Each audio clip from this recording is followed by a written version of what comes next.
Every year, a new book, or sometimes two or three, comes out that purports to reveal to the masses the things that have been hidden from the people by the church.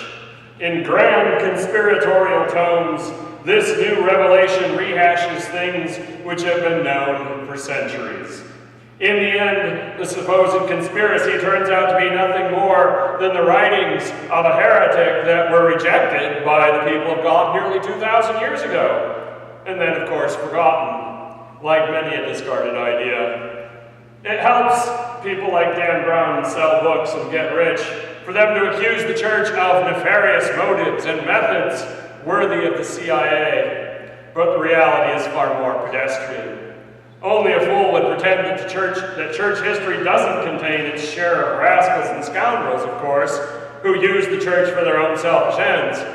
But at the same time, we know that the church, like the government, is an inefficient secret keeper at best. We don't have any real cool secrets. The church may not have any worthwhile secrets hidden away, but what about God? Are there things we need to know that God has kept hidden from us? In our text today, Paul will reveal that God did indeed keep a massive secret from humanity. But unfortunately for the conspiracy nuts, at the right time, God let everyone in on his secret plan. In fact, he commanded his people to share the news with everyone. Let's look at our text this morning, beginning in 1 Corinthians chapter 2, verse 6. It says this: "We do, however, speak a message of wisdom among the mature, but not the wisdom of this age, or the rulers of this age, who are coming to nothing." Every generation looks at the way in which people around them are acting and feeling and thinking and despairs for the future, given what is going on today. Our generation is no exception. We are waging a brutal war of attrition intellectually against three of the ideas of postmodernism. The first idea is the denial that absolute truth exists and can be known. The second is the affirmation of the notion that morality is entirely subjective. And the third is the assertion that one's own experience is triumphant over reason, evidence, or facts. These dangerous ideas cannot be accepted by the people of God, and so thus we argue against them, and intellectually we can strive against them. Throughout human history, prevailing ideas, the spirit of the age, if you will, has swung back and forth as if on a pendulum, with the only certainty being that change is inevitable. At times, these trends have been favorable to those who adhere to the Bible and desire to see its philosophy and its morality triumphant. And at times, the trends have been decidedly unfavorable. To study history is to gain perspective, at least if one is willing to see it. The pendulum may be swinging against us now, but it can surely swing back once more. When Paul wrote these words, the prevailing philosophical and moral mood was different than it is today, in, of course, many ways. But it retained one commonality that is more important than any differences between us and them. Both moods, both intellectual, philosophical ways of looking at the world are the creation of humanity. If we lived in perfect communion with God, we would share the mind of God, but we don't live in that setting, and we don't think in that way. As such, our ideas, derived from the minds of men and women who live in a state of rebellion against God, they must be flawed. No matter which way the pendulum swings, our collective human wisdom will continue to be inferior to the mind of God. And thus the great sweeping movements in human thought are more properly analogous to rearranging the deck chairs on the Titanic. Without the wisdom of God, our thinking, no matter how relatively near or far it may be from that of God, as reflected in the Scriptures, will still be futile. It may seem as if modern man has made colossal strides compared to our primitive ancestors. And while we can point to things like the abolition of slavery and the spread of democracy as feathers in our collective cap, a sober evaluation of humanity will still remind us that the 20th century was the bloodiest century in the history of humanity. When the Cold War ended, we started to feel good about ourselves and think things were going to change, until 9/11 confirmed for us the unchanging nature of humanity. We are, as a species, no different than we were when Solomon recognized that all apart from God is but vanity. Life is indeed less brutish and less short than it used to be, thanks to modern things like agriculture and medicine and government. But life is still fragile. We will never solve the riddle of our mortality. We will never put an end to the wickedness of the human heart. Education and law may lessen some of our most inhumane outbursts, but they can only shape humanity. They cannot remake us. For that, we must turn, as we always do, to God. Verse 7, we'll talk about that. It says this: "No, we speak of God's secret wisdom, a wisdom that has been hidden, and that God destined for our glory before time began." The wisdom of man is ultimately futile. So why has God kept his wisdom secret? What is God's secret? We will end in verses 9 through the first half of verse 10 with the answer to that second question. What is God's secret? We will discuss the revelation of that secret. First, let us consider why God kept his plan for humanity, quote-unquote, hidden. Now, before we begin, note that hidden does not mean that God didn't reveal hints ahead of time. God told Adam and Eve something about his plan. He told Abraham, Moses, he told all the prophets bits and pieces of his plan. In particular, he spoke about his goal a lot more than he did about how he would achieve that goal. Those hints, with hindsight, for us are, of course, compelling. At the time, they were a tantalizing promise about the future, but still shrouded in mystery. So why does God keep his plan of redemption hidden? Paul doesn't offer us an explanation as to God's motive there, but several fairly straightforward reasons present themselves to us if we ponder them. I think first and foremost, humanity isn't capable of handling concrete knowledge of the future.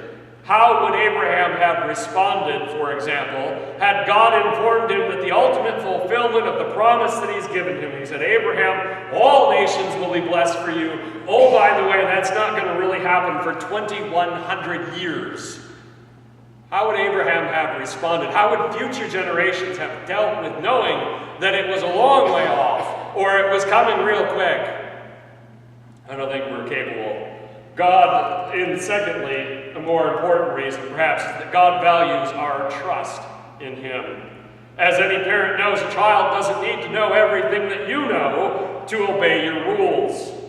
They may ask why 43 times, but they don't need to know. Claire doesn't ask why yet, but I know it's coming. It'll be here soon.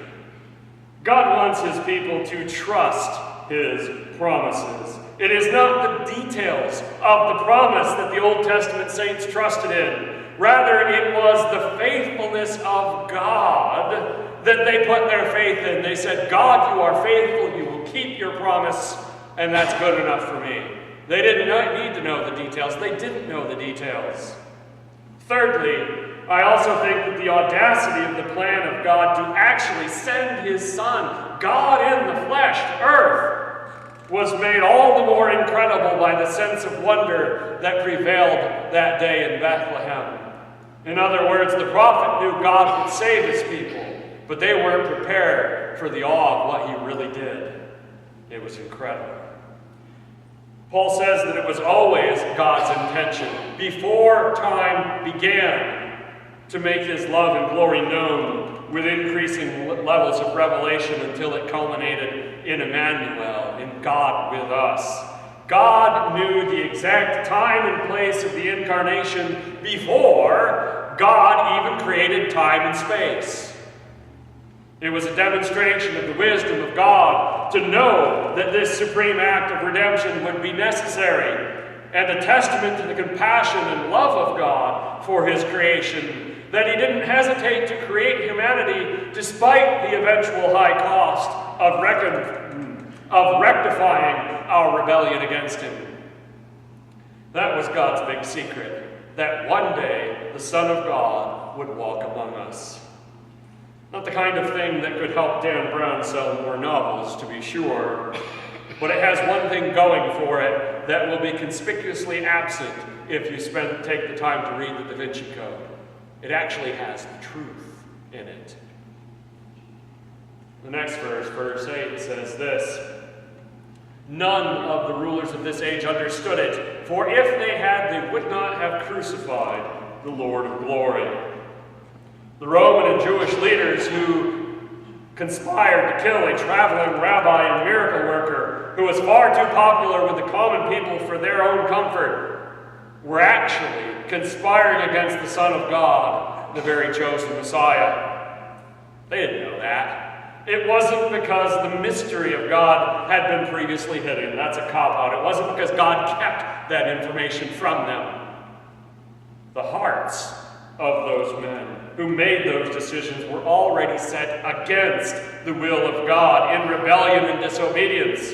If they had been living in obedient faithfulness to God when Jesus came preaching the good news, they would have accepted his message and his role of Messiah along with it.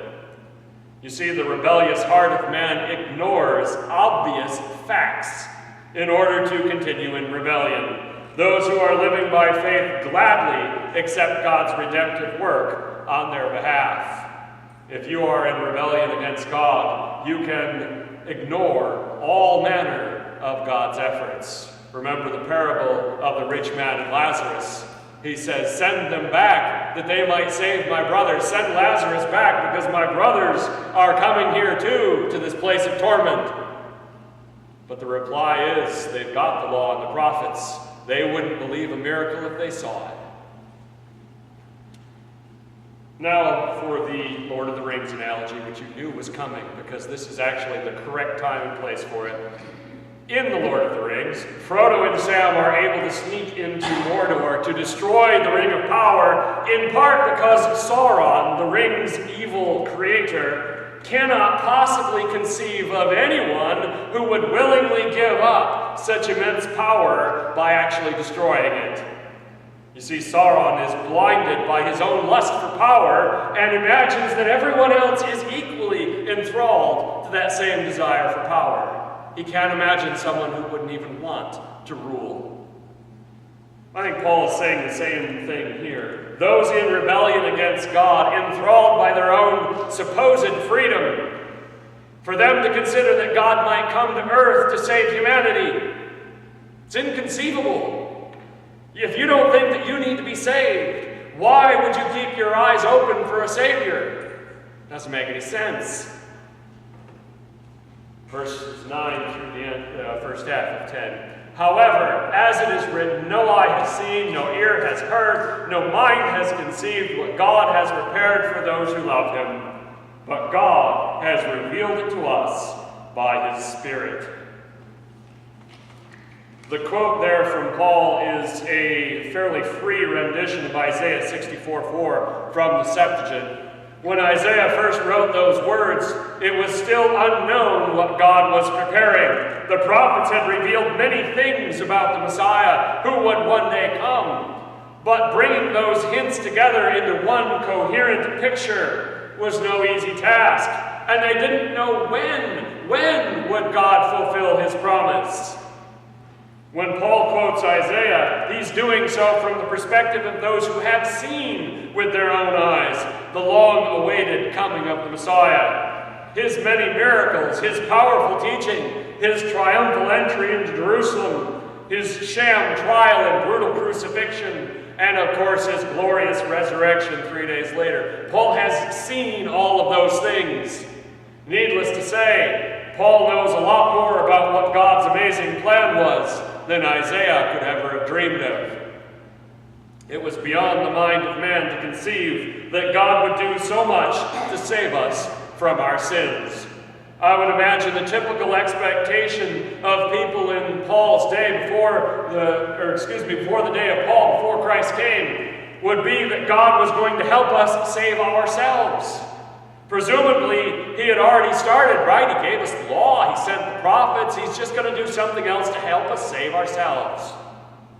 Well, Paul will contradict that thought again and again about the law in his writings, because Paul realized after his conversion that the law can only make us conscious of our guilt. It can only show us where we have erred. It cannot help us remedy it.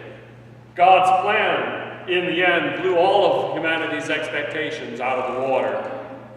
You see, God didn't simply want to win a battle. He was planning on winning the entire war against sin and death, once and for all. Our vision is always short-sighted. We can't help it. But God's will is concerned with the beginning and the end, and with not just individual people, but all of humanity. And not only all of humanity, but even the corrupted earth that we live on. God cares for it all, sees it all. God knew what the root of the problem was. God had the power to do something about it, and God had the willingness to pay the price to resolve the rebellion of his creation by redeeming them and causing his already formidable glory to increase beyond measure. And we're told that God revealed that to us by his Spirit. You see, God had a plan beyond human conception. God executed that plan to perfection. And then God ensured that we would know about what he had done by sending forth the Spirit of God to convict the unrighteous of their guilt and indwell all those redeemed by the blood of the Lamb. The good news was not kept quiet. The wisdom of God's plan of salvation, once he had made it known in Jesus, was to be shared to the ends of the earth with every tribe, every nation, and in every language. There isn't anything secret or mysterious about the gospel. Talk of conspiracies and hidden truths are a waste of time. God has already told us everything we need to know in order to have faith in him. The question now is simple. Will the people of God share the good news that they have with the world? And will the lost accept that good news, repent, and be saved? I know some people prefer a mystery to the honest truth. They prefer a conspiracy to what God has actually done. But God has made his wondrous plan known to the world. All those who believe, then, will be stepping out of the darkness and into the wonderful light.